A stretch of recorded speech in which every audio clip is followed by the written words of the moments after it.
What is up, everybody? Welcome back to another episode of Too Pop to Handle. I'm your host, Andrew Nucatola, your pop culture best friend. And as always, I hope you guys are having a fabulous week. If you were anything like me and you live in the New York City area and are going to Cowboy Carter this week, you were probably spending the last few days stressing over how we're going to get to MetLife Stadium. If you don't live in the area, that probably means nothing to you, but just stick with me for a second. Last week, or maybe the week before, the Jersey Transit announced that they are going on a strike and there would be no trains. And Shakira had 2 shows at MetLife Stadium, the same venue that Beyonce's performing at this week. They canceled all the trains to her shows, and I was stressing. I was like, how the hell am I going to get from Manhattan to MetLife Stadium without spending an arm and a leg? I was like, do I have to literally bring the album cover to life and take a horse through the tunnel to get to this concert? Like, I'll do what I have to do to get there. However, we are back on track. The Jersey Transit is alive and well, and we are going to the Cowboy Carter Tour this week. I am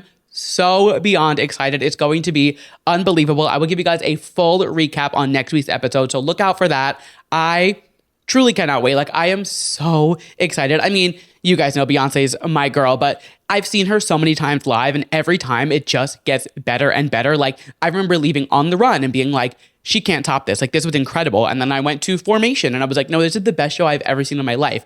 And then I went to Renaissance and I was like, how is she doing this? Like, how does she continue to outdo herself? And I have no doubts that the Cowboy Carter Tour will knock my socks off. I am so excited for this show. I'm also going next week, but I'm just going to do a recap on the one that I go to this week. And then I'm going to enjoy those shows and not do a full, episode on those. But I cannot wait. I'm going to be exhausted because I'm going to Beyonce Thursday, then I'm going to New Orleans this weekend for a wedding. I get back on Tuesday, and then Wednesday, Thursday, I go back to see Beyonce, and then that following weekend, I have things going on Saturday and Sunday. So going to be a busy week and change for your boy. But you know what? It's all part of the plot. It is what it is. I am so excited.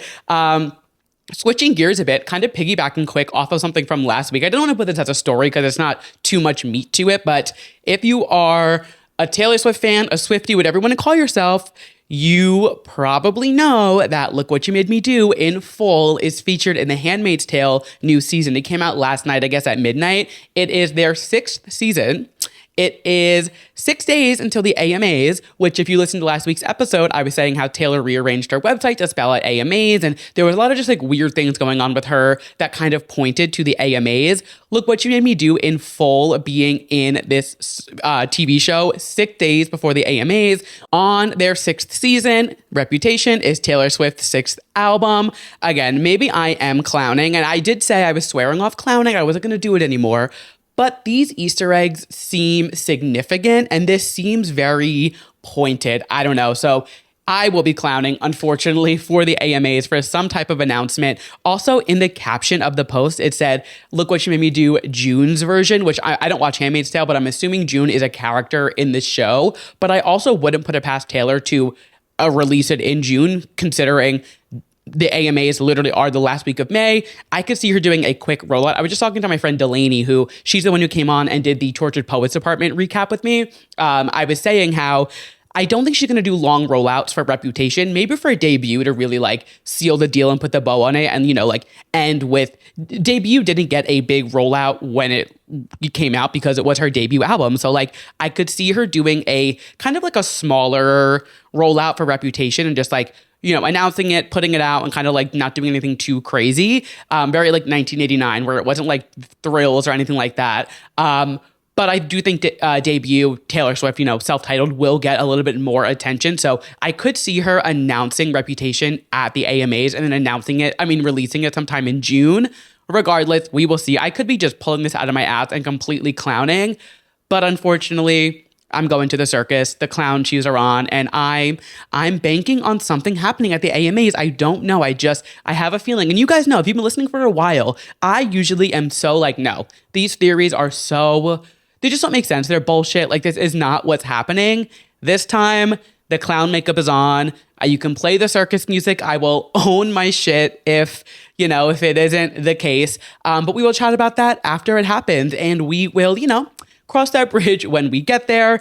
And then just one last thing before we hop into the show. I went to go see The Little Shop of Horrors again last week, which I saw it a year ago, just about a year ago, when Jinx Monsoon was starring in it, and she was fabulous. But then they announced that Liz Gillies and Milo Manheim are going to be starring in it. So I was like, I want to see Liz. Jocelyn, who I talk about on the show all the time, she loves Milo. So it worked out perfectly. We ended up getting tickets and we got to go.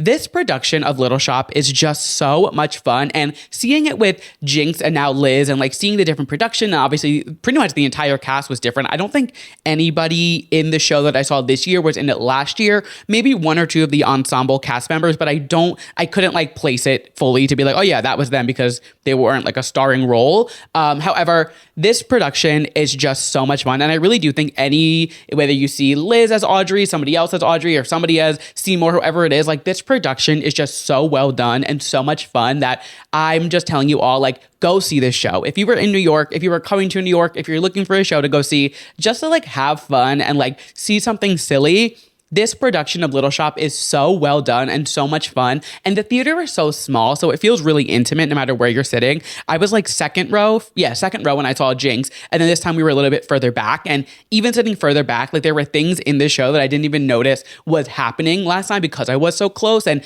being so close is great because you obviously get to see their facial, their reactions, and you get to be so close and just like be in it. But when you take a step back, like even like sitting in the back, I was like, wow, there are so many things that I missed because I was so close. So truly not a bad ticket in the house. So if you're going and you're like, oh, I don't want to sit that far, you are not that far from the stage. It is such a tiny little theater. It's actually off Broadway, so it's not like a huge Broadway theater.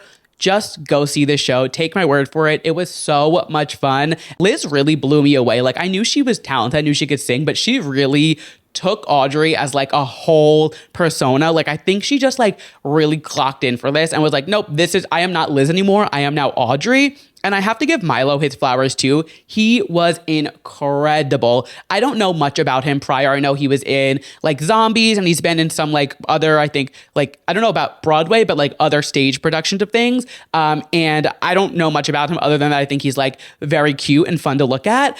He was so talented. He was so much fun. He brought such a good like physical comedy to the show. I do think he's leaving kind of soon. So if you can get a ticket to see the two of them in it, I cannot suggest it enough. It was so much fun. The two of them knocked it out of the park. And that's all I have for our little intro moment, our little chit chat. I love, just catching up with you guys before we hop into some pop culture moments from the week that were too pop to handle. And that is exactly what we are here to do. So let's kick the show off, as we always do, with our Drew releases, our new music releases from last week, and what we're looking forward to coming out this week. We had some pretty strong releases last week. So kicking it off was Boy Crazy by Kesha. I am loving this track. It really feels like we are getting back to that like Animal Cannibal era Kesha, which is personally my favorite Kesha, like grow up hair, sleazy, like that is the Kesha that I love. And I mean, that was our first introduction to her. So it really is like how she came onto the scene, and she came onto the scene so incredibly strong back when she debuted that like, it is just like, I love this sound, and I love that she's kind of playing around with it again. I actually filmed a reaction video to this song, and it's up on my YouTube channel now, so go check that out if you haven't seen it. But I was saying in that video, I love her last two or three albums where she did kind of play around with a different sound, and it still sounded like Kesha, but it was kind of, she was playing with a different genre on each album, which I love, and I appreciate when an artist kind of tries something new, and I thought they were great, but it is really exciting and nice to see that Kesha is kind of getting back to that more like upbeat, fun. And that's what sucks. Like she's always been upbeat and fun, but these songs just sound so OG Kesha, like the 2009, 2010 Kesha that we all met and fell in love with. So I am very excited for this album. Oh, I found out it is period. It is not dot. I wasn't sure last week. I was saying on the episode, I was like, is it period? Is it dot? How do we go about this? It is period. So the album comes out July 4th. So we have a little bit of time before that. I'm sure we'll get another single or something before then, but loving all of the releases from this album so far. And I'm so excited to see what the whole project sounds like. The next release that we had is one that I did not expect or see coming at all. And it was Rihanna releasing Friend of Mine. So it is a song from the Smurf soundtrack, which, when Rihanna's starring in the movie as Smurfette, it does make sense for her to do a song. However, knowing that getting Rihanna back in the studio is like pulling teeth, I wasn't necessarily like shocked she did a song. I was just shocked that she the way that it sounded. Like it came out and I was like, this is not what I expected for the Smurf soundtrack, and I kind of liked it. Is it like the best song I've ever heard? No. But again, it's a Rihanna song for the Smurf soundtrack, so I wasn't expecting, S&M or Rude, but like I wasn't expecting, a Bad Gallery reach. Actually was reading about the song, and it was produced by John Bellion, and he said that she's not looking for a We Found Love 2.0 or a Work 2.0. The arrangement and the feel feels all very new, very cutting edge in front of what's the next wave will be, because she usually tries to do that every time she puts something out, and it does have this like unique sound to it. There's like a really fun beat behind it. And again, it is for the Smurf soundtrack. So I don't know how much we can take from this to assume R9 will have a similar sound. However, if she was to take this sound and kind of, adultify it and add a little Rihanna dazzle to it, I think it could be a really fun sound for her next album whenever that does come out. But I'm just excited to see that Rihanna is like back in the studio and releasing music. And she was in the music video for like 12 seconds. But you know what? I will take it. She looked stunning. It's fun. It's cute. And I'm excited to see like how this sound translates into R9. If it does at all, she did say it's going to be a very new sound on R9 that we haven't heard before. So I'm curious to see like how that plays into, the R9 of it all. But we will see when that comes out, hopefully sometime this year. But with Rihanna, don't hold your breath because you might pass out before you get the album. I also did release a reaction video to that song as well. So if you're interested, I've been having so much fun doing these reaction videos. So people have been loving them. I've been loving doing them. So I'm going to keep doing them as big ones come out. So head over to my YouTube. I have those 2 up now. I have a few other ones. So check those out. I've really been loving doing them just because it's like fun to... Whenever I listen to a new song, I like listen to it and I like react in my head, and I'm like, wait, it's nice to be able to just like say it out loud, even if it is just to a camera. Like at least I know on the other end, people are watching and they are hearing me react to it. So I've been loving doing those, and it's been fun to just like add a little supplemental content between episodes. So head over to my YouTube, check it out there. And the final release that we had from last week, I did not do a reaction video to, but it was Lola Young, One Thing. And I honestly not that she wasn't on my radar, because I did really like the album or the EP, whatever it was she put out last year, but she's just not an artist that I keep up with that often. She's new, and I don't know, I liked her album, but it wasn't like I was like dying over it and like freaking out. It wasn't like the best thing I've ever heard in my life, but it was really good. So when I saw she was releasing a single, I was like, all right, cool, like I'll check it out, whatever. And people were being so rude about it online before I listened to it, and I was like, it can't be like that bad. Like I think people are just overreacting, as the internet does. And lo and behold, the Lola Young hate is still so incredibly forced. I don't understand why people have such a hard time letting new artists into the pop music or just like the music space. I feel like it really feels like people just like don't want new artists. They don't want people to like come into the scene and like try new things, or like, I don't know. It just feels like people are so anti trying something new, and it drives me crazy because Lola Young is putting out good music. Like it's good. It's a little bit different. She has a really unique voice, and everyone, I feel like, not everybody, because obviously she does have her fans and there are people who do like her, but there's so many people online that just like have such negative things to say, and it feels so forced. And it always kind of comes back to the thing that I say, like music, or really anything, a TV show, a movie, anything is so much more enjoyable and more fun to consume when you don't have losers on Twitter chirping in your ear about it. And I've just been having like a really like turn off feeling to Twitter or X, whatever you want to call it, lately. Like the more and more that I like realize how rotted people are on that app, I'm like, maybe I don't need to be on this app so much. Like I actually this week was like, should I just like stop using Twitter? I haven't yet, because I do use it to communicate with a lot of friends, and I do like to see what people are saying, but more and more I'm finding myself not scrolling the app, which I think is healthy. Like I do think it was like my favorite social media for a while, but more often than not, I'm finding myself just like annoyed at what people are saying on the app. I don't know if it's my algorithm, what it is. I'm also getting on a full tangent, so I apologize there. But music is just so much more enjoyable when you don't have some like loser stan account on your, For You tab on Twitter being like, she's a flop, blah, blah, blah, blah, like all like. Shut the fuck up. Like, why can't we just enjoy music without looking at numbers or comparing it to somebody else or doing this? Drives me fucking nuts.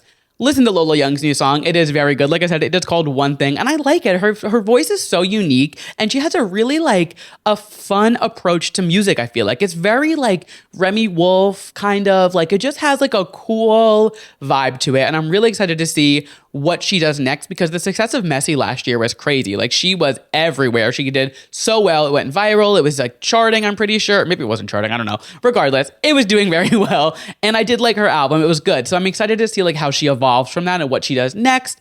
And that wraps up our releases from last week. Moving on to releases we have this week. We have a very exciting release today. You're listening to this on release day. Otherwise, it is already out to the world. It is Renee Rapp releasing Leave Me Alone, the lead single from her upcoming album.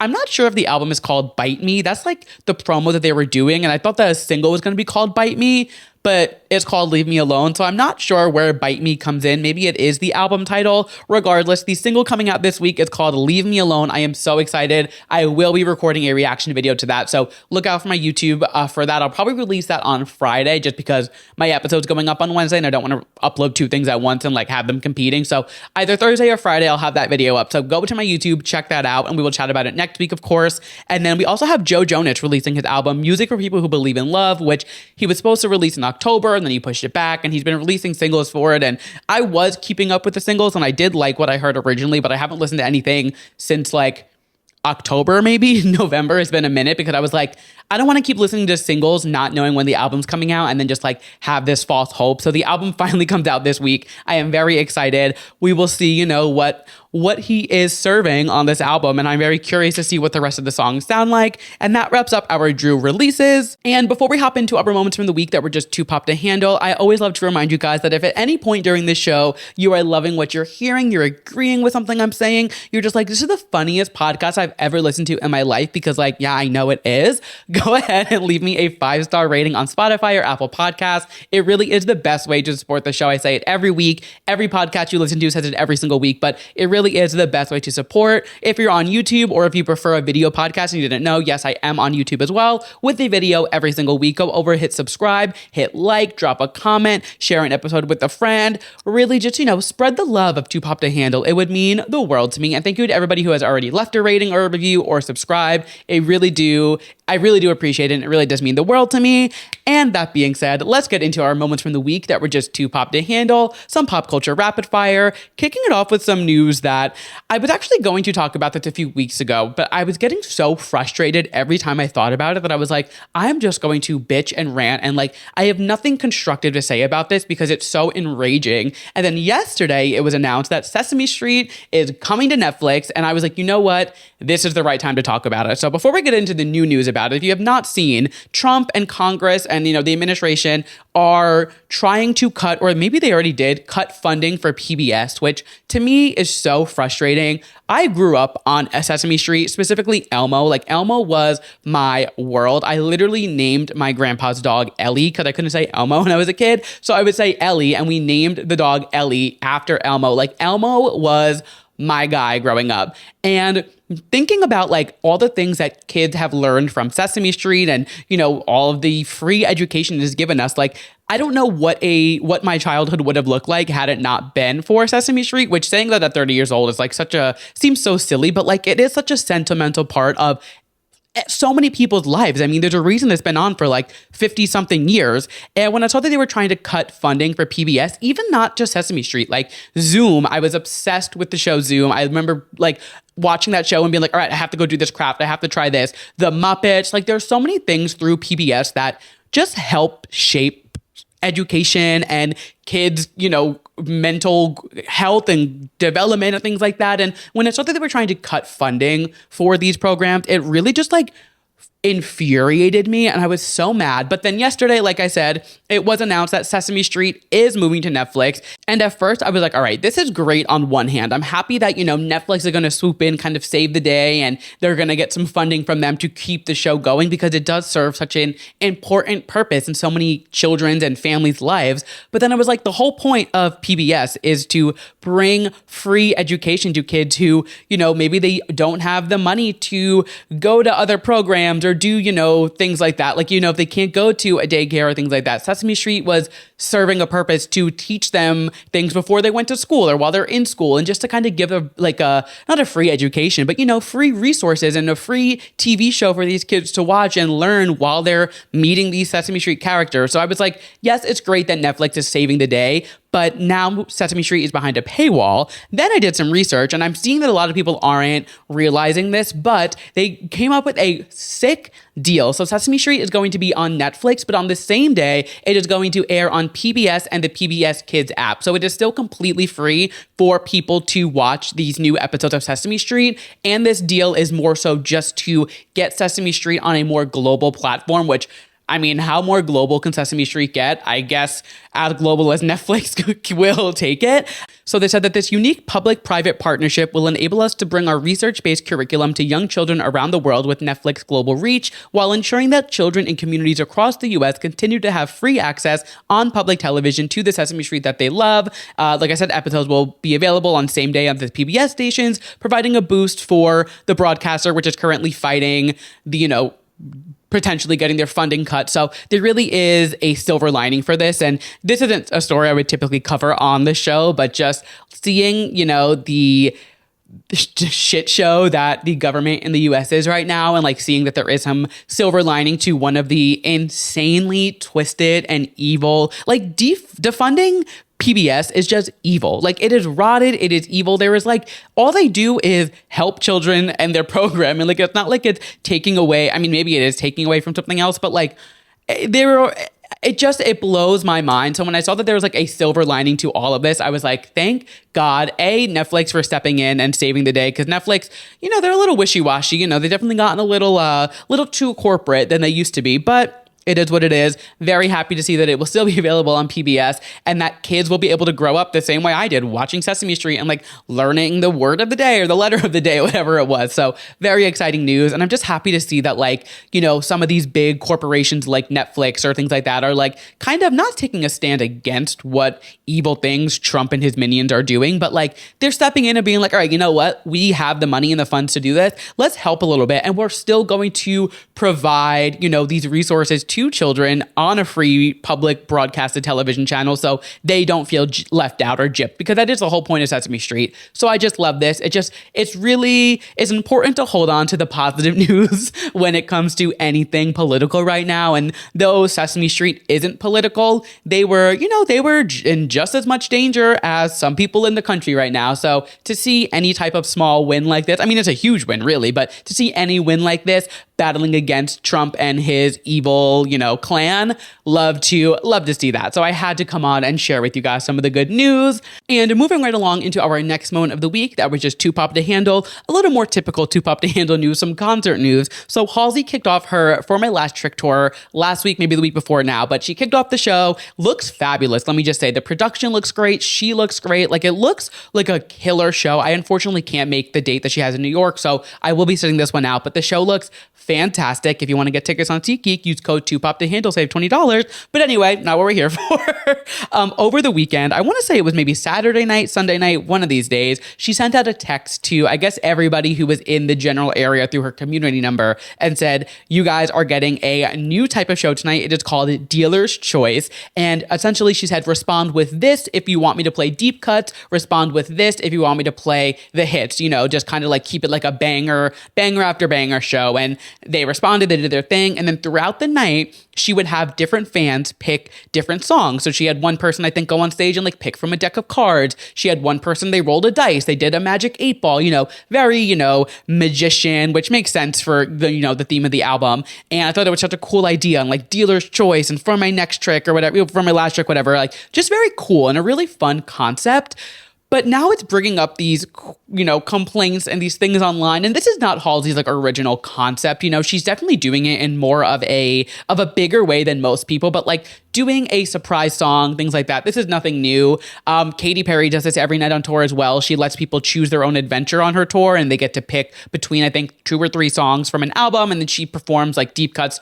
So it's not like Halsey created this, but the way that she's doing it is so unique and such a fun way to do it. However, just anything on the internet, people have a lot to say, and I understand, and then I don't at the same time. It's kind of just the nature of it is what it is, but whatever, people are now complaining because she isn't performing all the songs that she performed on the Dealer's Choice night at their show. So like there's some deep cuts that people really want to hear, and she's not performing them every single night. It's only at these randomized Dealer's Choice shows, and people are like, why'd you pick Oklahoma? Why didn't you do this in LA when you were just here? And why are you performing these deep cuts for these random shows and not mine? And, you know, everybody always has something to say. Everybody's a critic. And I mean, it is what it is. The internet is just kind of like an open garbage forum. People just spew their bullshit to everywhere. I say, as I'm literally hosting a podcast.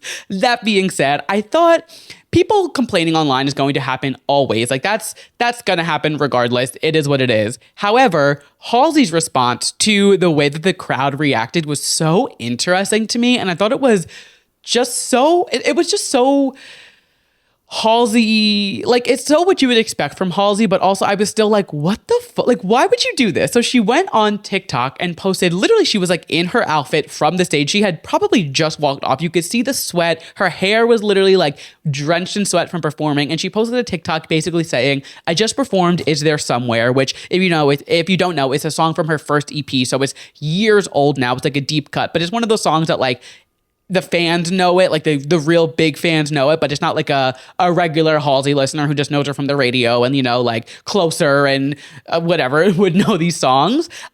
She said, I got on stage and I performed Is There Somewhere. And when it came down to the crowd, nobody knew what to do. I guess I'm a Halsey fan, but I'm not like a deep Halsey fan. And I guess during Is There Somewhere, everyone jumps during a certain part or something. She was like, never doing that again. Like nobody knew. We got to open the schools. Nobody knows what to do during this song. And on one hand, yes, I understand. Like there are so many artists that I go to see their shows so many times, and you know what to do. You know to clap during certain parts of You Belong With Me for Taylor Swift. You know to scream certain things at a Beyonce show during certain parts. Like there are things that people know, but the fact that Halsey was up there like singing this song and it almost seemed like she was mad she wasn't getting a like, you know, a bigger response or moment to somebody singing this song, which I understand. Like especially when you're singing a deep cut, you want the fans to like react and be excited. And I say this with love, like Halsey's not an artist where like, it's not going to be the same response in every city, you know? And like, I don't think Oklahoma was the city to do this in. I think like in LA, a Chicago, a New York, even like a Dallas, like a bigger city with like, and this sounds so bad for like Oklahoma, but like it's Oklahoma. And I'm so sorry. Like Liz, I'm my friend who lives in Oklahoma. I know you usually listen. I apologize. This is not to you because you were not who I'm talking about. And this is not a blanket statement for all of Oklahoma. However, it's Oklahoma. Like if you're going to perform a deep cut somewhere, do it somewhere where, you know, people are a little more adventurous with their music, if that makes sense. And I could be completely shooting myself in the foot. And like, this could be so taken the wrong way. I'll deal with that later, I guess. But like, I just think, I don't think anybody in that crowd was wrong for not knowing the song. That's not what I'm saying. But for Halsey to go online after and like make that video. And then the real kicker for me, she comments on the TikTok and she goes, don't hate on the Oklahoma crowd. They were so down for anything. We had so much fun. Y'all could never survive, the whiplash I put them through. We're just out of practice with Is There Somewhere, haha. Which like, you can't get online and complain about the crowd reacting a certain way and then go in the comments and be like, well, actually don't come for them because they reacted fine. Again, it is very Halsey coded, like just kind of saying whatever the fuck she wants and like dealing with the consequences later. But like, I'm more so like puzzled by her getting online and like complaining about the crowd not knowing what to do during a song and then telling everybody don't complain about it because she was fine. Like it didn't make any sense. And I'm really curious to see, like, this was the first show she did of this kind, like where she did the Dealer's Choice night. I'm so curious to see where the next city she does this, how she does it, what song she picks. Like, it's just, I think the concept is so cool, but it was just so poorly executed for this night. And like, nobody would have known that this happened, like, you know, the reaction to the crowd happened, or lack thereof reaction, I guess, from the crowd happened had Halsey not posted that. So for her to like post that and then double down and being like, oh my God, no, actually don't come for them. Like, we're just out of practice. Like, you literally said, open the schools. Like, you were literally sitting there saying, like, these kids are not on their Zoom knowing how to be a real Halsey fan and, like, singling them all out. And then you want to be like, actually, don't single them out. Like, don't fight, da-da-da. it goes to remind us that like Halsey at her core is such an internet kid and a Tumblr kid, and like is just doesn't know when to button up a little bit, which I love. I love that Halsey isn't like perfectly media trained, and we do kind of get like a mixed bag from her a lot. And this is no shade to her. I just thought this was really interesting, and it's such a cool concept. You guys know I love talking about like tours and concerts and whatever, but this is a really cool concept. However, this execution, she's got to tweak it a little bit. She's got to, do it in the right cities, which who's to say which the right city is, but like, you gotta read the room a little bit, Miss Halsey. Moving on to our next story. This is actually kind of like a 2-for-1. It will wrap up our rapid fire. First things first, Megan Thee Stallion unveils a size-inclusive swim line at Walmart for Hot Girl Summer. She has released 18 size-inclusive swim styles that will be available exclusively at Walmart as of May 19th, so as of yesterday, so they are available for you to go purchase now. The collection will also feature different cuts and styles that will make all body types feel flattering, and I think this makes so much sense for Megan to do. I mean, like they said, it's for Hot Girl Summer.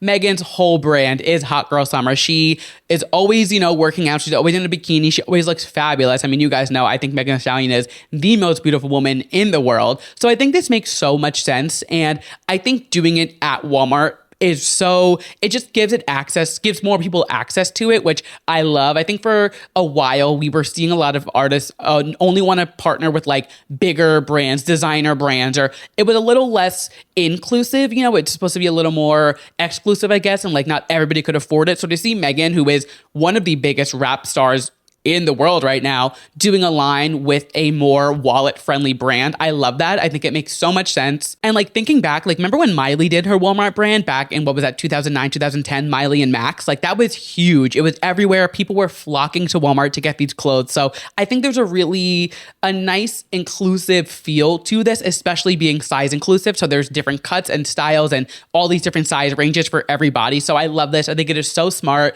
and just like a really smart move for Megan to kind of dip her toes into. And I mean, she just released her tequila. She's, she really is kind of becoming this like businesswoman, which we love to see that she's kind of expanding, her out of her music world. And she's always done her partnerships. I mean, I think back to like summer 2021, was it, when she was like really big on the scene and like she was collabing with every brand. She did the Cheetos. She was doing that. Like she was collabing with everyone. So like in that sense, her pockets have been full, but it is nice to see her kind of taking this route of doing a line and, doing her tequila brand and, kind of opening up her pockets a little bit to some other streams of income. We love to see that. The line also makes her the first hip hop artist to ever launch their own swimwear brand, which I thought was really interesting and really cool to see that Megan is doing, the first of a kind to do something like this. So we love to see that. On the other hand, yes, of course, there are the boycotts for Walmart. I believe they're actually going on right now for the Walmart boycott. We don't have a Walmart in Manhattan, so I don't ever have to worry about boycotting Walmart because I kind of default boycott Walmart because I can't go to one. So if you are, honoring the boycott, which I totally respect and I amend you, and I think that is a great message to, be sending to these giant corporate places that are, reversing their DEI programming within their stores. The merchandise is also available on Megan's website, so meganthestallion.com. I'm not sure if the money still goes to Walmart. That was unclear, but you can purchase it directly through Megan's website. So I don't know if they're just distributing it to Megan's website, like how that works. But, if you want to purchase and you want to feel a little bit better about it and not worrying about the boycott, you can purchase it on her website as well. And, not feel so bad about paying the big bucks to Walmart, regardless of this being such a cool, a moment for Megan. And I'm sure this actually was planned out months in advance. I mean, a rollout like this doesn't just happen overnight. I'm sure all of this was planned and, they did the promo shoots and everything for it way before the boycott even started. So I saw people trying to be like, oh my God, Megan's partnering with Walmart. What about the boycotts? Those people, again, people on Twitter don't know how anything works and they just live in their own la la land and they are just quite literally birds chirping into the void. I don't think this was like Megan making a political statement at all, but unfortunately everybody immediately jumps to that. And everyone is just always jumping down Megan's throat, it feels like. And this kind of brings us perfectly into our next story, which is the final moment of the week. That was too pop to handle. So I'm sure you guys, if you've been following and everything going on with Megan Thee Stallion and Tory Lanez as of lately. So Tory Lanez, who infamously shot Megan Thee Stallion in the foot, was stabbed in prison last week or the week before. And all of these artists now are sharing petitions to pardon him and to release him. And there's been this whole debate of free Tory and Megan was lying and this and that, and his DNA wasn't on the gun. And everyone is just like, not everybody, but there's such a weird movement behind Tory Lanez to get him out of jail. But I'm like, he quite literally shot this woman in the foot, and Megan lied to protect him at first, and then Tory did her dirty, and now he's in jail serving time for the crime that he committed. Like it's very much like 1 + 1 is 2. Like this is what happens when you shoot somebody in the foot. Sorry to break it to you guys, but now all of these artists are sharing this petition to get him out of prison. I believe I checked it last night. There was 270,000 signatures on this petition, which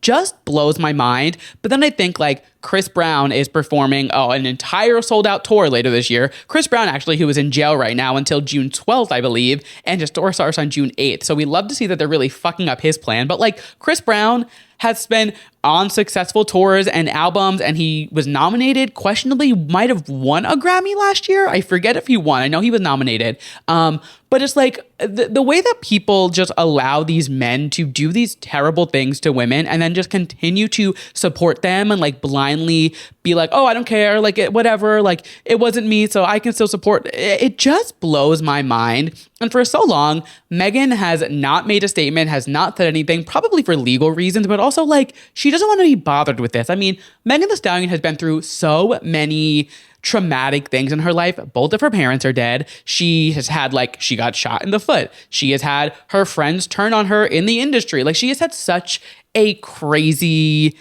deck of cards dealt to her, and she really has continued to come out on top. But as of yesterday, she has had it. She has stayed silent. She has not said anything. And after this week, she finally made a statement. And you know what? Good for her, because the way that this petition, it was being spread by Drake, Kanye West, Amber Rose, huge people in these spaces spreading around this petition to be signed by people was so insane. So yesterday she posted a TikTok. It was just like a black screen with text on it. And she said, and I quote, "At what point are y'all going to stop making me have to relive being shot by Tory? At what point are Tory and your fans going to stop lying? Like, how much is the check to keep harassing me? Why is this happening every day? 1 minute, him and y'all said that I was never shot, and you're letting him play in your face again, and now you're saying I was shot, but wasn't by him. Oh, okay, I'm sick of this shit. Leave me the fuck alone. He didn't dare get on that stand and deny that he shot me, and that was his choice because he knows he did that shit. I don't give a fuck about a blog or a bot. Why in the fuck would me, Megan Thee Stallion, have to lie on this motherfucker about shooting me?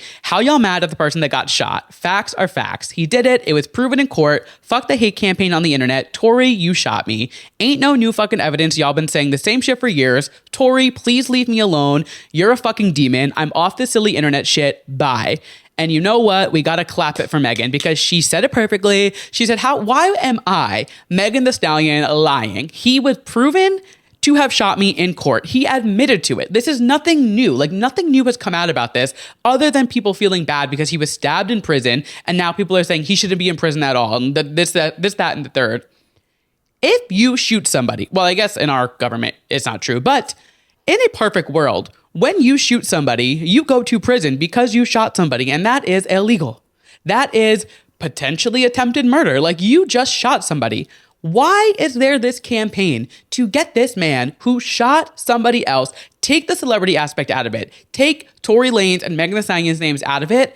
A man shot a woman in the foot. He should be in prison. He is exactly where he needs to be. And seeing this hate campaign just coming out again against Megan, and this everyone saying free Tory, this, that, whatever. It is so insane. I don't blame Megan for finally having her moment and snapping and being like, shut the fuck up. Leave me alone. This was settled in court.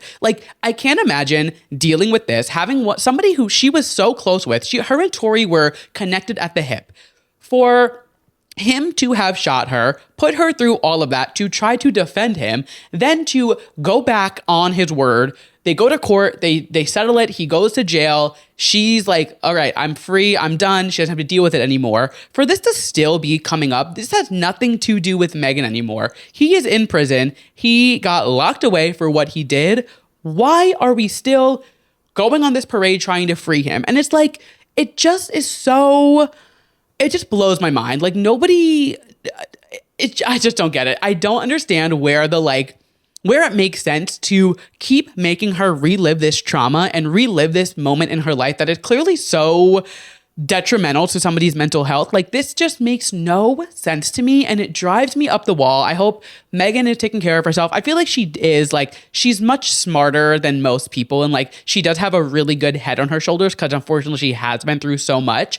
And she's expressed like all of her mental health, you know, anxiety and depression and things like that. She did the whole, what is it? Bad bitches have bad days too. That was like her campaign to, you know, raise money for mental health awareness. Like I do think she's, you know, in a good enough space mentally where like she's not going to have like a freak out and, you know, go nuts. Like I'm not worried about that. I just feel so like bad. Like why does this girl keep getting such a shitty hand of cards dealt to her when all she wants to do is shake her ass, drink her tequila, and have fun?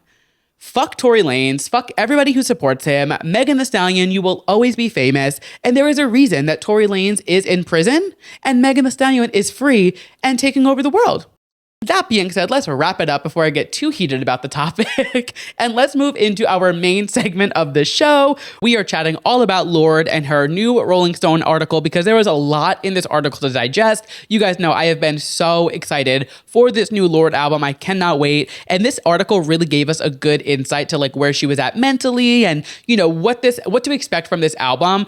There was also some things that were said in this article that are making some headlines online. So I wanted to dive into that, give you guys my 2 cents on it. And yes, Lorde is one of my favorite artists of all time, but I'm being very level-headed with it. And I understand, you know, where the controversy is. But as I always do, I have an opinion. I have things to say. So let's dive into this article. First of all, when I saw this article come out and it says, Lorde, I'm an intense bitch, I was like, oh, what are we getting into with this article, with this interview? I was very excited. The photos from it, by the way, before we get into this, the article, photos are gorgeous. I love how simple they were. They really, I feel like, speak to what the album is going to be like. And as I was reading the article and like seeing the photos, I was like, all right, this makes so much sense. This is such like a cohesive look and brand. And I want to say sound, even though I haven't heard it yet, but I feel like everything's going to kind of all come together. She is very good at like having a cohesive era for each album. Like when you think of each of her albums that she's had so far, Pure Heroine, she was in kind of like, you know, covered head to toe, very gothic, you know,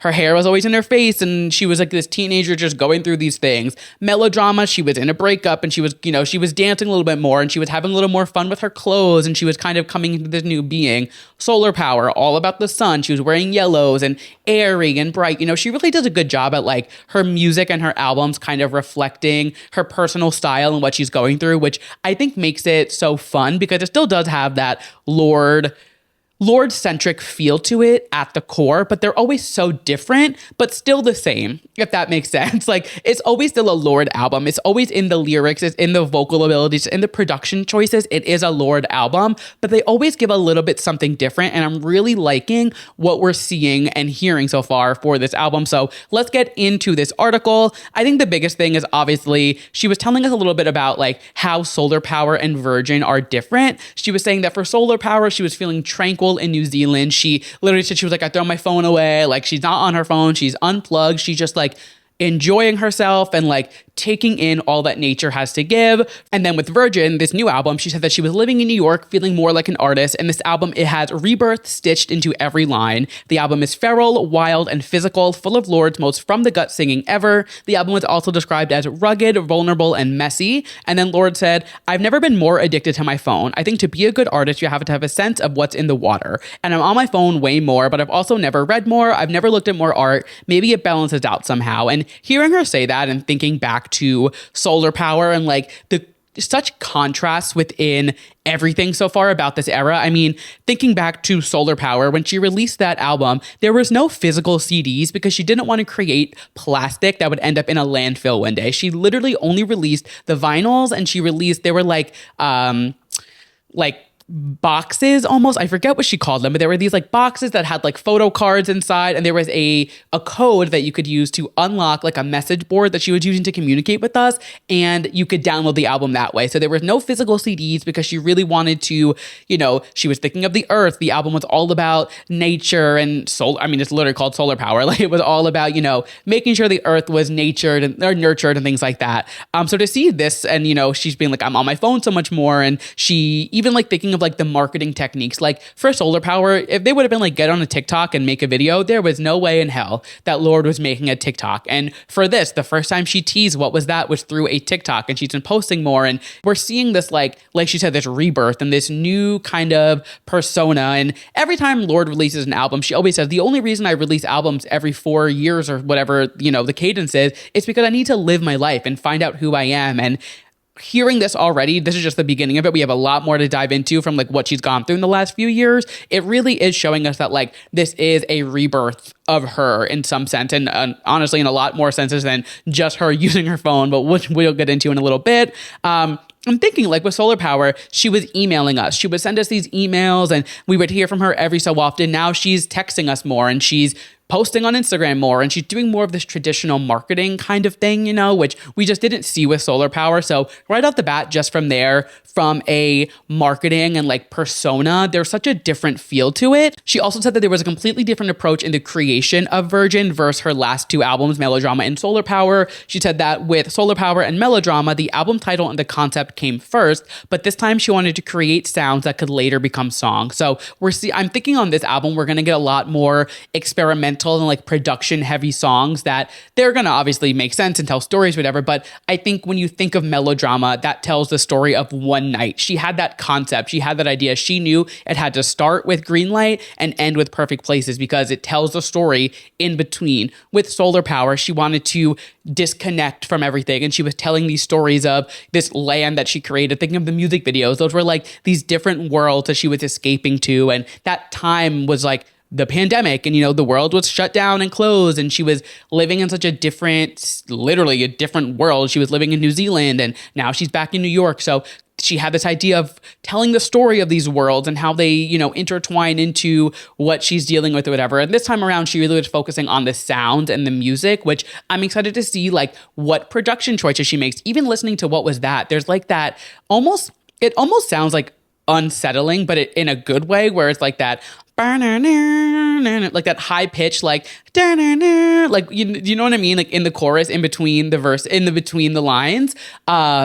There's just like a fun, more experimental almost sound with it. So I'm really curious to see what we get with the rest of the album. And then she was talking about What Was That and saying how a lot of people said that the music video, seemed low budget. And it was just filmed with an iPhone. It was her and Terrence O'Connor, and they filmed it on her phone. And she said that was the point, that Virgin is about returning to, as she puts it, a really essential, pure version of herself. So everything on this album seems like it's going to be just like raw and gritty and like none of the thrills, none of the, the facades or like playing a character. Like, I think this is going to be, she said herself, most vulnerable, but I really think she means it when she says like, we're going to hear a lot of difficult topics being discussed on this album. And she's gonna, Lorde has a beautiful sense of writing. She's very metaphoric with her writing sometimes. And like when you think of like Melodrama, she says like how we drift by in groceries. Like that's obviously physically they are separating in the grocery store, going their separate ways, but it's a metaphor and it's a symbolic of, hey, we used to shop hand in hand and go to the grocery store together and shop around. And now we are drifting buying groceries, which seems so simple. And, maybe it's like, okay, hey, I'm going to go this way, you go that way. But it's like, their relationship was splitting. So I feel like on this album is going to be a lot more just like in our face, not like painting these metaphoric pictures almost, which I'm excited to see like how she plays with that and see how that goes.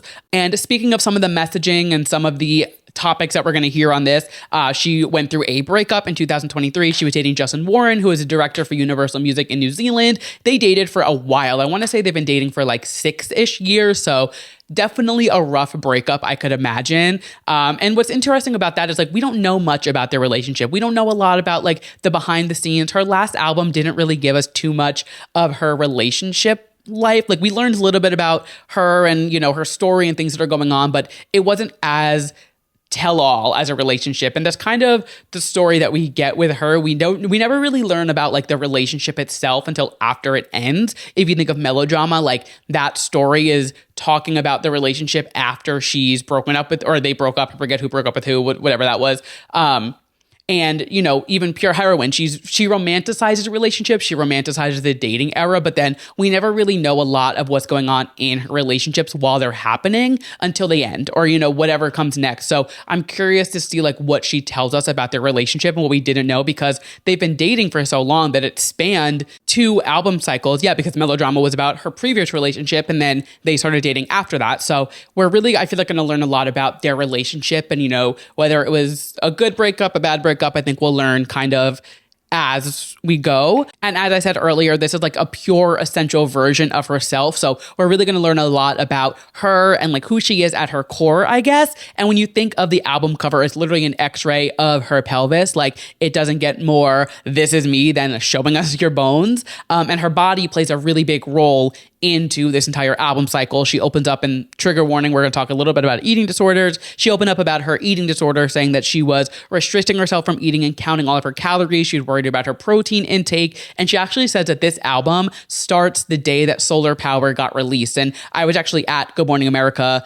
that day when the album came out, and she was there, she was performing, and it was so exciting. It was actually my first show back during COVID. So it was the first concert that I got to see, and I had a blast, but little did we know she was like struggling with all of this stuff, this eating disorder. And she said she didn't eat that morning because she wanted her stomach to look really flat and small in the dress that she was wearing. And I think it was through that album cycle and through that, you know, those like that being on stage again and seeing everybody, where she started to realize like, I am not healthy in my body. Like this is not what I want. She started doing these psychedelic treatments, she said, and they helped put her squarely in her body, made her appreciate her physical self and what she's really capable of. She said she started to get really protective of her body and her sexuality when she came onto the scene. And she had always kind of struggled with this idea of like, do I want to be showing who I am and showing off my body, or do I want to be a little more, you know, dressed conservatively, I guess. And she mentioned that like back when she was debuting, people were really applauding her for not selling her music through sex, you know, which we see so many people do, which is kind of just the easy route to go. Unfortunately, you know, sex sells, and it's just kind of the route that people go. And she was like, well, I'm not doing it now because I'm not comfortable with my body yet. But as I get into my, you know, as I feel more comfortable and as I get more, you know, I mature and I feel older, like that is something that I'm interested in. So I think she had this internal struggle of like her body not being her selling point and not knowing how to now come into her own and come into her body and really understand who she was at her core, if that makes sense. And there's a lot about her body and her sexuality kind of intertwined into this album. And thinking back to just like what we know of her last few years, the only song we really have from her besides What Was That was Girl So Confusing. And even in that, she says, I tried to starve myself thinner. I gained all the weight back. And she kind of gave us this like idea of like what she was going through the last few years. She's been in her head and she's been battling with these, you know, do people want me around? Should I do this? Do they want to hear from me? She's starving herself. You know, she's really showing us more of this like internal battle that she's been fighting for the last few years. And I'm really excited to see like how she takes this idea of like, I created sound and then put lyrics to them, and like how she took all of these things she went through, her gender, you know, journey she's on, which we'll talk about in a second, these eating disorders, that's heartbreak, you know, all these things that she has dealt with in the last few years, which, you know, they do kind of all go hand in hand, and they do kind of have, you know, a similar thread. It's all, you know, a heartache or something that you're suffering through almost. I'm excited to see how she takes the music part of it and makes the music sound one way and the lyrics another, and like how that's going to work. I'm really curious to see like how that goes, because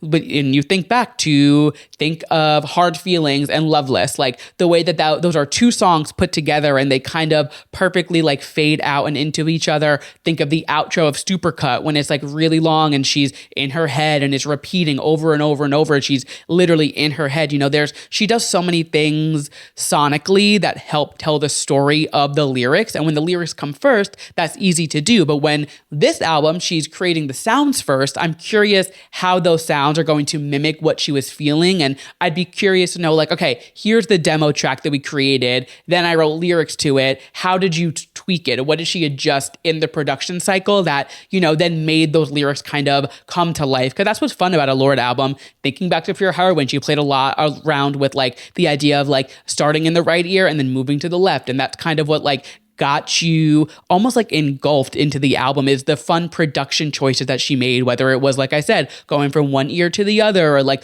only hearing it on one side. It added to that, like that experience of it. So I'm really curious to see how she brings that element into this new album. Like I said, she also was talking about her gender, which is something that's kind of been coming up a lot. I remember when she did Coachella, people were like, why is she dressed like that? I hate to say this, but they were like, she's dressed like a lesbian. And now we're kind of getting, an idea into how she's feeling with her gender. So she says that my gender has got way more expansive when I gave my body more room. So I'm thinking that like as she was going through these psychedelic treatments and as she was regaining the weight back that she had lost due to her eating disorder, she was feeling her, her gender euphoria and her body kind of expand a little bit. And with, typical gender norms, women are a little bit more slim and men kind of are a little more built out, a little, they have like a bigger build. So obviously she is tiny regardless, like she has a tinier build anyway, but to her in her mind, like as she was gaining a little more weight, and not that she has put on any weight by any means, but as she filled out, I guess, her body, she said she felt a little more gender expanding, and she felt a little more of this like back and forth of like, do I feel more masculine or feminine? And she kind of played around with that.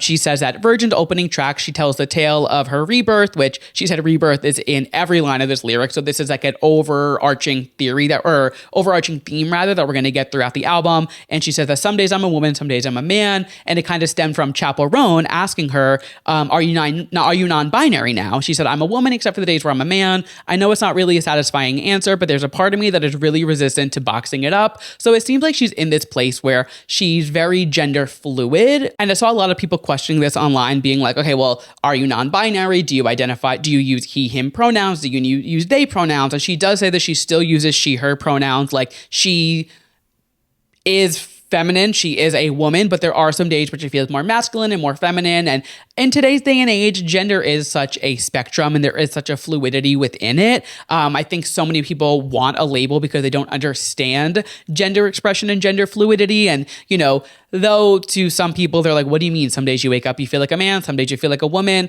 I don't think anyone can really come on and say like, oh, that's not a thing that you feel, because unless you feel it, you can't express that. And I'm a cis male, I identify he, him, like I've never had a gender euphoria moment. Like, so I am not one to say whether or not how this works. And I think everybody online who is like, what do you mean? What, like, like, it's not your business. She is telling us what she wants us to know. She is giving us where she's at gender-wise and with her gender expression. And she even said, she was like, this isn't something that I've always dealt with. It's something that I've, come into over the last few years. And she said, as people were seeing me dressed a little more masculine, they were wondering, am I coming out as a lesbian? Am I transgender? Am I this? Am I that? And she is not transgender. Like I said, she is still identifying as she, her.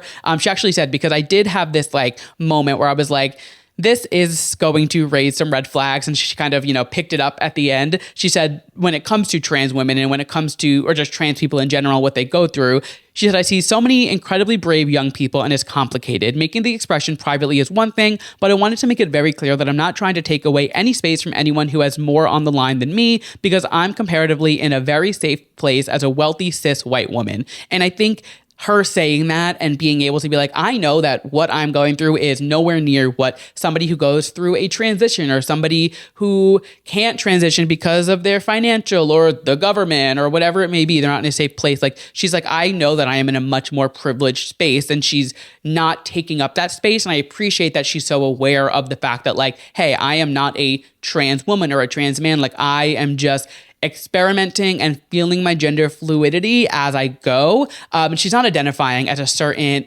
as non-binary, as trans, as this, as that, because she's like, I don't know where I land. And I like that she's not putting a label on it so intensely, because so many people want, like I said, they want that label. They want to be able to understand it in black and white. And that's just kind of not how gender works. And I just think the fact that she's having this conversation on the cover of Rolling Stone and like opening up these conversations really is going to kind of help people understand how they're feeling, if there are people at home reading this, or if there are people who have somebody in their life who has expressed this before and they don't understand it. It's like, this isn't a crazy concept. This is things that people go through all the time, and gender and sexuality is such a taboo subject, especially in today's day and age where they're trying to say there are only two genders, which is not the case because there are so many different ways to express yourself. I think having somebody to Lorde's caliber having this conversation and speaking about it like this and being so open about it is something really helpful for the community. And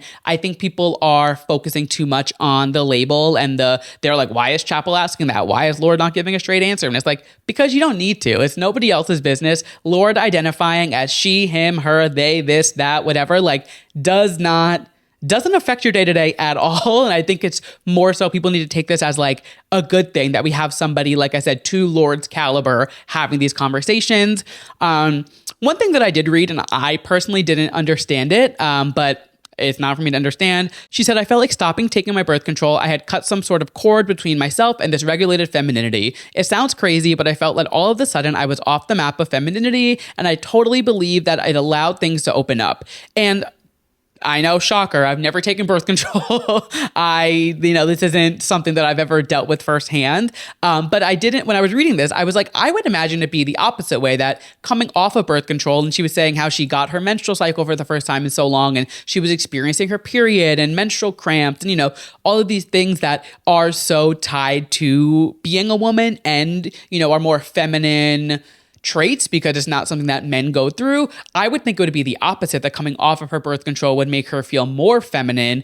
But again, like maybe it's the act of taking the birth control and it being such a women regulated thing. Maybe that's where she's coming from. This, to me, I didn't fully understand it. And I think, again, just the way people don't understand the gender fluid thing, it's not for me to understand. And it's not, I can't tell somebody how to feel or whatever. But this I did. I was read it and I was like, that is so interesting because I see it such an opposite way. But again, I've never taken birth control. I've never had a menstrual cycle. So I don't know.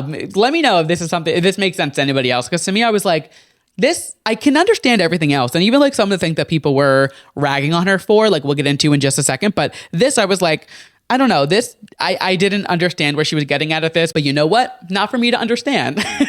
We also got some insight into what this whole duct tape thing she's doing means and some clarity on it. And now it makes a lot more sense, especially with what we've got announced since Rolling Stone. So if you remember in the What Was That video, she has the duct tape taped around her shoe, and she's been doing it a lot lately. Like everywhere she's seen, she has duct tape taped around her shoe. And then at the Met Gala, her outfit, that top was like a floating piece of duct tape, it looked like, essentially. And she said to Emma Chamberlain on the carpet, she said, it will make sense as the album comes out. It's kind of an Easter egg, and now it's all coming together.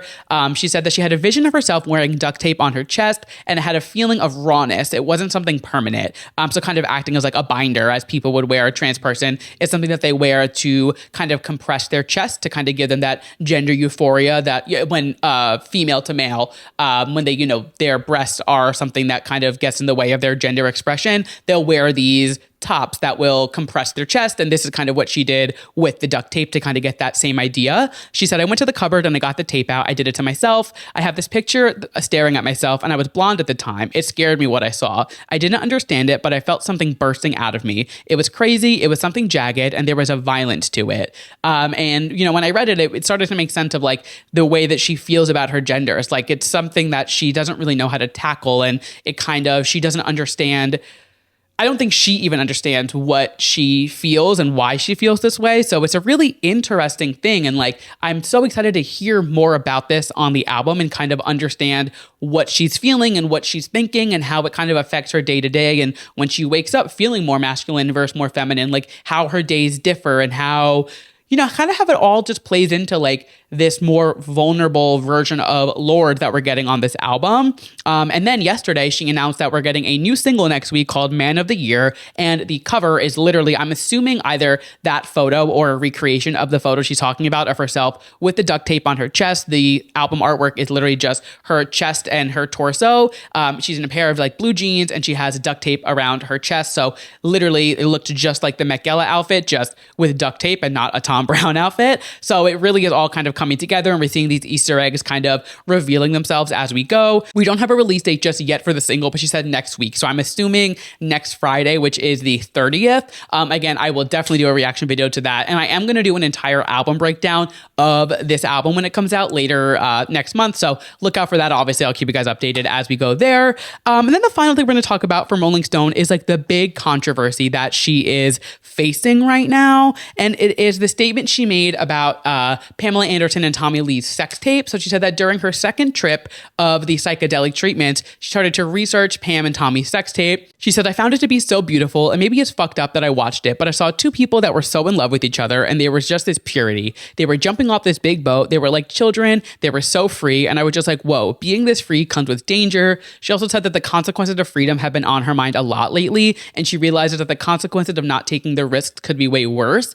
And a lot of people are not happy with the fact that she's saying that she watched it and she found beauty in the sex tape, which I totally understand. I mean, the fact that this sex tape was stolen from their home. And if you don't know the whole story of like Pam and Tom's sex tape and how it got leaked, essentially somebody was at their house. I forget if he was there like working, but his end goal was to rob them. And he was trying to break into this safe in their garage. And he was like trying to get like their jewelry and, their valuables out of the safe to then resell and just, like get the cash value for it. And he found the cassette tape from their honeymoon in there. And when he watched it, it was this sex tape that they had filmed, and it was never supposed to be seen by anybody but the two of them. And, obviously that's how a sex tape typically works. It's not made as revenge porn.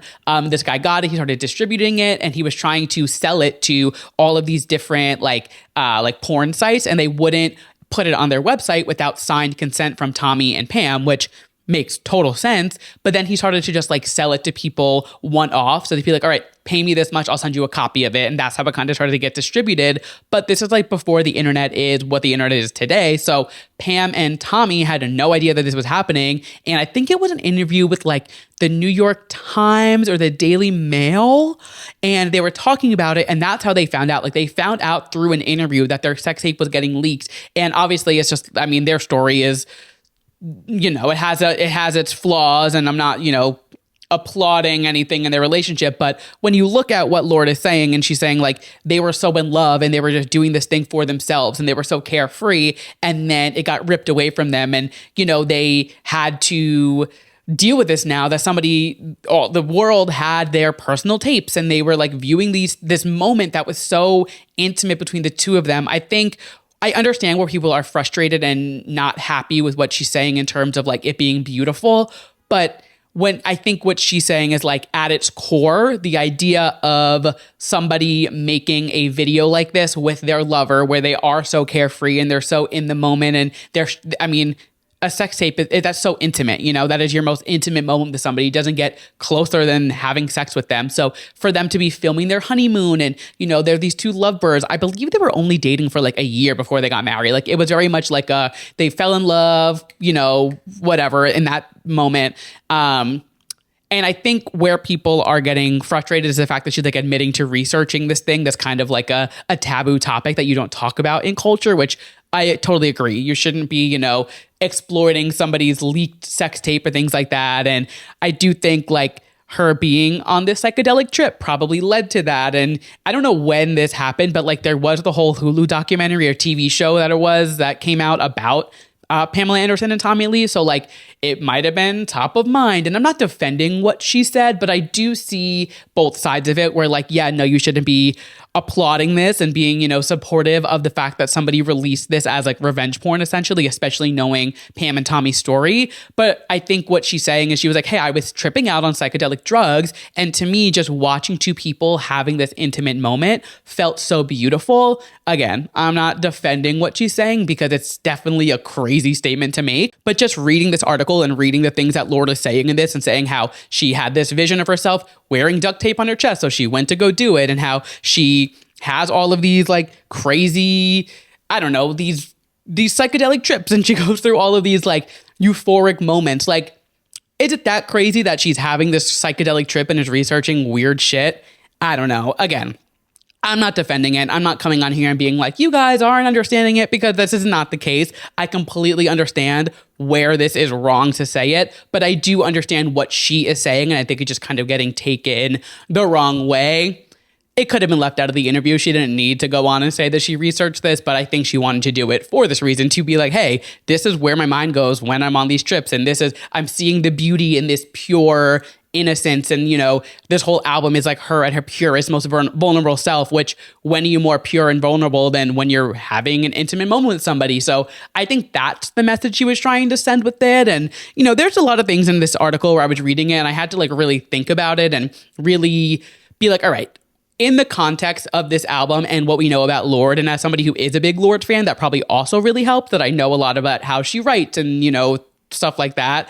Definitely an interesting interview overall. It was done by Brittany Spanos, who actually did the Chappell Roan and Addison Rae cover as well. And then if you guys remember, this was a while ago, but I covered that article talking about how Hannah Montana raised us. It was actually the title of the episode. It was called Hannah Montana Raised Us All. She wrote that article as well. And I really love her writing. So when I found out that she was the one doing this interview, I was like, all right, this is going to be good. She gets into the nitty gritty. So I was very excited when it was her.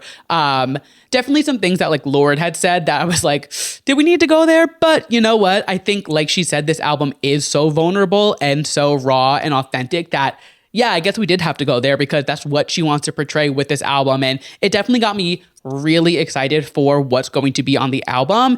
And, you know, again, kind of blocking out what everybody else is saying about it and being like, well, music is a lot more enjoyable when people aren't chirping in your ear about it. But I am very excited now, kind of getting an idea of like what she's been going through in the last few years to know what to expect on the album. And I am very excited. We are just about a month away from it, so it'll be here before we know it. And that wraps up our Lorde Rolling Stone coverage. I'm so excited for this album, for this era. I did not get tickets to the tour, unfortunately, but I will be there. Do not worry, I will be in attendance. How and how much I spend on the ticket, that is for me to know and you to not find out, but I will be there. I will figure it out. And yeah, we will cover Lorde as we go. I'm very excited for this album, very excited to see what's to come from this era. And like I said, I will do an entire episode. I have some friends in mind that I want to bring on to do the episode breakdown for the album with. The episode album breakdown. Album breakdown episode. Wow, that was way too hard for me to get my brain together to think of. But I have some friends that I want to ask to see if they'll come on to do it. So I'm really excited for that. So keep your eyes peeled for that. But you guys know the drill. We are not done just yet because it is another day in the workroom and we are recapping RuPaul's Drag Race All-Stars 10 episode 3. This is our last episode with this group of 6 girls, which I'm so sad to see them ending because I honestly really like these girls together. I think they had a really good dynamic and made really good TV. However, I do know that group 2 and 3 will bring it, and I'm so excited to see what they have in store for the rest of the season and to see the 3 from this group come back later on. But I'm getting ahead of myself. It is another day in the workroom and we are doing a makeover challenge, which I always love the drag family resemblance episodes. I think they're so much fun. And I love seeing the girls kind of have to put their skills to the test and have to you can put yourself in makeup day after day after day, but it really shows their skills if they're able to put somebody else in makeup, especially somebody who doesn't do drag and maybe doesn't have the bone structure or, you know, doesn't have they don't know their face. They don't know their architecture like they know their own. So to see them be able to paint somebody else really does put their makeup skills to the test. And this week we are making over female college athletes, basketball players specifically, which is very exciting. And I love to see them championing women in sports. The runway, like I said, is drag family resemblance. So first up, we have Deja Skye and her sister, Sophie Roches, which I love that. That was so funny. I thought her sister looked fabulous. Sophie was bringing it. I didn't love Deja's look and I didn't see a resemblance exactly, but Sophie Roches looked fabulous. I loved her look. She was kind of giving Shigo. It was really, really good. But I wish Deja's look was as good as hers. Like she almost gave all the skill and all the good looks to her this week. And she just kind of looked, didn't see the resemblance. Didn't do it for me, unfortunately. Next up, we had Irene and Estelle. I loved this. This was fabulous. I love the black and white, the contrast, and how it kind of almost mirrored each other. I love the way that the hair was almost the same, but different. The way that the antennas were almost the same, but different. They looked great. They looked like alien circus freaks. It was great. I loved this runway. Irene really blew this out of the water. This entire competition, we'll get into it in a second, but she really is one to watch. And I'm so excited to see her. Oh, I'm getting ahead of myself, but I'm so excited to see her come back at the end of the episode. Anyway, let's keep going.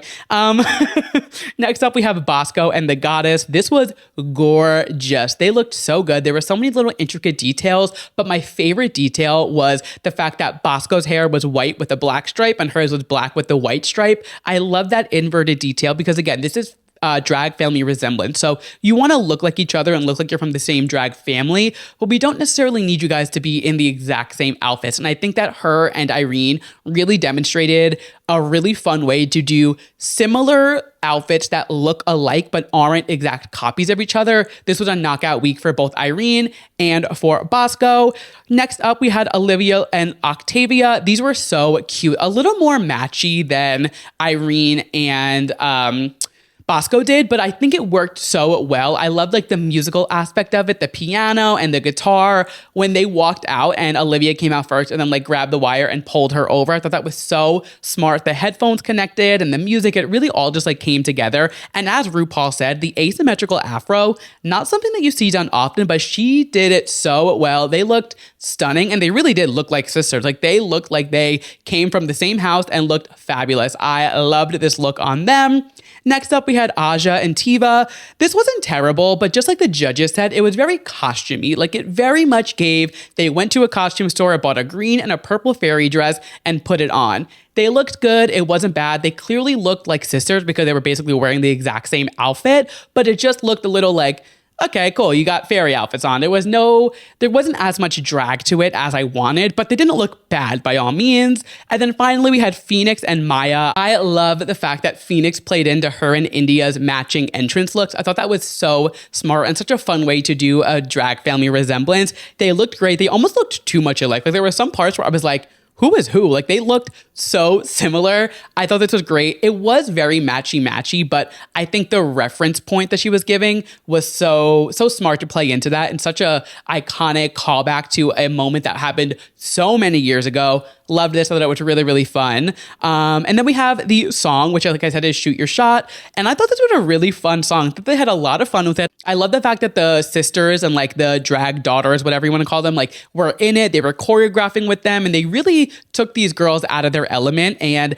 made them, get off the court and onto the dance floor. And we love that. I will say, I think Aja and Tiva had my favorite verse. It was just so against the grain of everybody else and what they were doing. And they were really selling it. Like the fact that Tiva was down on the floor, Aja was doing her splits, like they brought it in their performance. And I really do think if their runway looks were a little more polished and a little less costumey, it could have been like very close to them winning. However, Bosco and Irene do end up winning, which I could not agree more with. They really knocked it out of the park. And like I said earlier, Irene killed it on this competition so far. Like she has won every single week. And thinking about the fact that she was the first out on her season is incredible. She fully came back with vengeance. She was like, oh, I was first out on my season. I'm making it to the end on All Stars. And you got to give her flowers where flowers are due. She is killing it on this season, as is Bosco. There's only 3 episodes and Bosco has won 2 of them. So for the second week in a row, we have Irene and Bosco lip syncing together.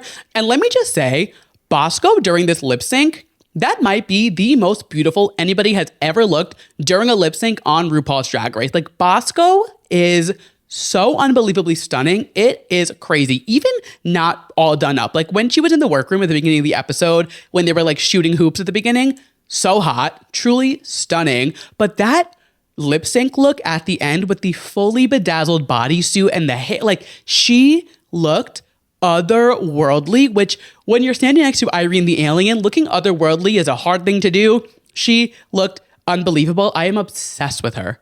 Obsessed with Bosco. So they go on to lip sync to Pocketbook by Jennifer Hudson and Ludacris, which is such a bizarre song to lip sync to, but you know what? It's All Stars. They're going to do whatever the hell they want. Hell yeah, do it. This was a really good lip sync. I thought it was really, really well done. The two of them just have such a fun stage presence and energy. So I think they really could lip sync to anything and kill it. And this was so much fun. I do think Irene did deserve to win. She just had a more of like a fun, dancey element to it, which the song is so unserious. You kind of have to be unserious with it. So she was like twerking and she was just having fun with it. The two of them both did a great job, but I do think Irene deserved this win, which she did get, which means Irene is leading the scoreboard for this group with 7 points and Bosco is right behind her with 6, meaning the two of them are automatically advancing to the final round, but we still have our MVQ points to go out to our other girls. So we see Aja give Deja gives her point to Olivia. Olivia gives her point to Aja, and Phoenix also gives her point to Aja, bringing the final scoreboard to Aja with 5 points, Deja with 4, Olivia with 4, and Phoenix with 1, meaning that the 3 from this bracket going to the final are Irene, Bosco, and Aja, which I am so excited to see the 3 of them move on to the next round. I think all of this group really did a great job. Like, I think this was a really solid group of 6 to have in the first 3 episodes. And I'm so excited to see Aja, Irene, and Bosco in the finale. But as RuPaul always does, there is a twist. And in the final round, all of the eliminated queens, the judges will be able to pick one eliminated queen from the mix that will then get drawn at random to compete in the finale. So all of these girls, yes, they are technically eliminated, but there is a randomized chance that they will get re-entered in for the finale episode. So I don't know how I feel about that, because when you think about it, it's like, okay, these girls won week after week and they all just battled for whatever. And granted, they all did do the same amount of challenges. Like, they all did the exact same things. They just didn't win. So to that sense, it's not like they got eliminated and weren't competing, because like Bosco, Irene, and Aja aren't competing anymore either. So it's not like they're not doing the challenges anymore, but it is a little like, so now somebody can just come in out of nowhere when they didn't get the most amount of points and thrown in. Again, it is going to be completely randomized and it's not, no strategy behind it, I guess. But I definitely am like, all right, there's the twist. And I don't know if I love it, but I don't hate it. So whatever, we will see. I am very excited for this next group of girls to come in. And like I said last week, I'm really liking this system that they have, because we're seeing these girls, we're not meeting everybody at once, so it doesn't feel overwhelming. It feels a lot more digestible to get to know these girls, and I feel like I'm having a better journey with them on this season, because there's only 6 of them, so there's so much more time for them to have screen time and more to learn about their stories and how they're feeling each week or each day, I guess. I'm really liking this format, and I'm really excited to see this next group and then the group after that, and then our final 9 battling it out for the crown, for a spot in the Drag Race Hall of Fame. But we will have to wait a few more weeks for that. And that means we have made it to the final segment of the show. We end every single episode with a yes and my mess of the week. My yes being something I am loving and my mess being something I am not loving. We always start things on a high note this week, and my yes this week, this has kind of been brewing for a while. I've kind of had him on my radar for a yes, and I wrote about him in my newsletter a few weeks ago, and I was like, maybe he'll be the yes that week, and it just, other things have been thrown into the mix.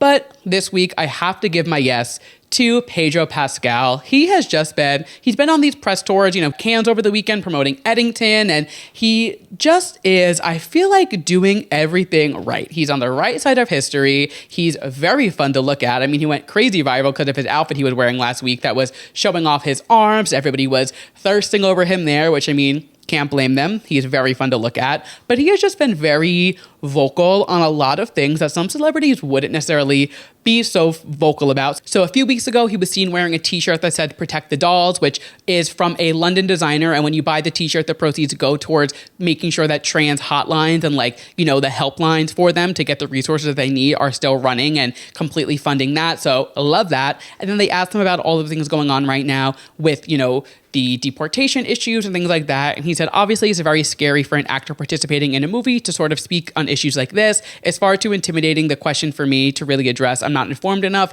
but I want people to be safe and be protected. I very much want to live on the right side of history. I'm an immigrant. My parents are refugees from Chile. We fled a dictatorship, and I was privileged enough to grow up in the US after an asylum in Denmark. If it weren't for that, I don't know what would have happened to us. I stand by those protections. I'm too afraid of your question, and I hardly remember what it was. So I think it opened up this idea to me of we really are bringing these crazy questions to some of these red carpets for these people. And Benny Drama was on a podcast, I forget what it was, but he was saying, it's wild that any straight man goes on the red carpet and they're able to just show up, make a funny joke, and they keep going. But anyone who is queer or gay or Pedro, we don't know his sexuality, but he definitely at least stands, as an ally. If he is not part of the community, it's kind of not disclose. Anybody who, falls into those categories are always kind of grilled with these very personal questions of like, how do you feel about the government? How do you feel about these rights and things like that, which of course are important things to know and to ask. And, these people have these platforms, they should be using it. I do think asking these questions on a red carpet are a little jarring. And I think the way that he answered it was perfect. Honestly, he was like, I'm not informed enough. I want to be on the right side of history. These people should be protected the way that I was. And I think he gave a really good answer to it, to not, get too into it on the red carpet, because he was there to promote his movie. And even if the movie is addressing issues like this, like, he's there because he played a role in it. And, you can raise the question that you should be well-versed and things like that. But I think the way that he's using his platform and his voice is like the perfect amount of like not stepping too far into it and, acting as if he's a politician, while also, being like, hey, this is what I believe in, this is what I stand, this is my experience, and this is what I think should be promoted and, said across the board. So I just feel like he's having a very big moment right now. And the more that I get to see of him on the screen, the more that I like. And like I said, he's very fun to look at. So I'm not mad about that. Moving on to something I am mad about. And you guys know I hate to make my mess something that we talked about in the episode. However, this week it is just grinding my gears so much, the support that I am seeing for this free Tory movement. And I know I talked about it earlier in Megan's statement, whatever, but the fact that there are 270,000 signatures on a petition to free somebody who shot someone, like I said earlier, if you take the celebrity out of it, if you take the names away from it and you just take the situation, it is somebody shot somebody else. Why are we freeing this person? Drake is sharing it. Amber Rose is sharing it. Kanye West is sharing it. All of these people with big platforms are sharing this insane free Tory message, which I just think is so... I don't even have the word. It just is like, why is this the narrative going on? Like, why are we not celebrating the fact that, like, there was justice served for a situation in which somebody was shot? It is so crazy, and it's such like a hate campaign towards Megan Thee Stallion. And whether you're a fan of Megan or not, like, seeing a woman being forced into reliving her trauma over and over and over again is like, when is enough enough? Just like she said, like, I'm Megan Thee Stallion. Why am I being forced into reliving this time and time again? Every single day there's somebody new sharing this petition and, pushing somebody who shot her in the foot to be free from prison. He is there serving time for a reason. Let him serve his time, do his thing. If he behaves well, he'll get out. It's just insane to me that this is like such a prominent conversation happening right now in the media. Not even just with him, with Chris Brown and him and his whole situation getting arrested last week, with Halle Bailey and DDG and all of that drama. And just like, why is it so hard for women to stand up for themselves when they are in a situation where they are being abused or manipulated or something like that? Why are we now supporting the people doing the abusing? It just makes no sense. And the fact that this is a conversation that is even being had blows my mind. But a lot of things in the world right now are blowing my mind, as I'm sure a lot of you guys feel. So I'm going to leave it at that. And with that, we have made it to the end of the episode. Thank you guys so much for listening to this week's episode of Too Pop to Handle. If you liked what you heard and you're listening to us as a podcast, like I said, make sure you give us a 5-star rating. It really helps the show so much. If you're watching us on YouTube, make sure you hit subscribe, give me a thumbs up, drop a comment down below. Like I said, I will be uploading a reaction video to Renee Rapp's new single later this week, so keep your eyes peeled for that. If you would like some extra moments from the week that were just too pop to handle between each episode, head over to my Substack. I have it linked down below, and you can get my weekly newsletter that I share some extra pop culture tidbits from the week that just didn't fit into the episode and, keep you in the know of what's going on in the pop culture space.